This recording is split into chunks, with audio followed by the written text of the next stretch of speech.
Let's quickly take you through what to expect from major players and their plans during this summit. China's dual role. Well, China stands as a unique player, leading both in renewable energy capacity and coal consumption. China is the world's biggest greenhouse gas emitter, responsible for about a significant 30% of global emissions. China faces climate change impacts, but in negotiations, Beijing emphasizes the responsibility of developed nations, particularly the United States, to lead in climate policy and finance. And despite its economic prowess, China positions itself as a developing nation in climate talks. As far as the US is concerned, the second largest emitter globally arrived at COP28 amid the implementation of a substantial subsidy package for electric vehicles and green products. Now, their Inflation Reduction Act aims to triple the country's clean energy capacity by the year 2030. The US supports a deal to phase out CO2-emitting fossil fuels, but actually faces scrutiny for its stance on climate finance, advocating for a new fund without obligatory contributions.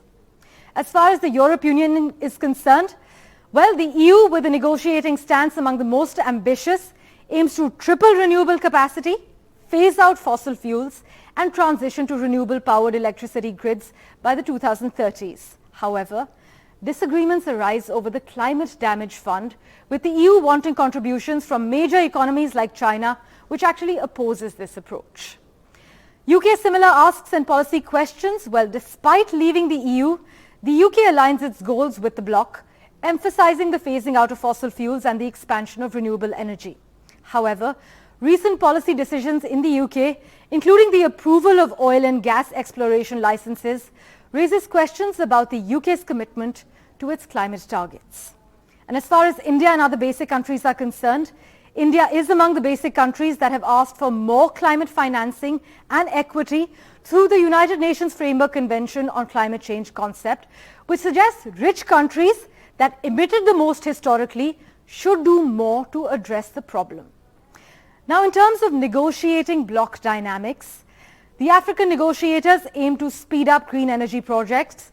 While countries like Kenya and Ethiopia have backed calls for phasing out fossil fuel production, others like Mozambique want to develop their reserves of gas both to boost their energy capacity and to capitalize on European gas demand.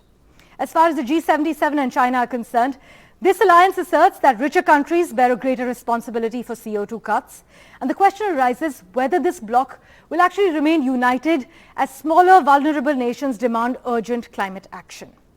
The alliance of small island states, they prioritize loss and damage finance and urge the phasing out of fossil fuels to limit global warming to 1.5 degrees Celsius, given the disproportionate vulnerability of its members to climate effects.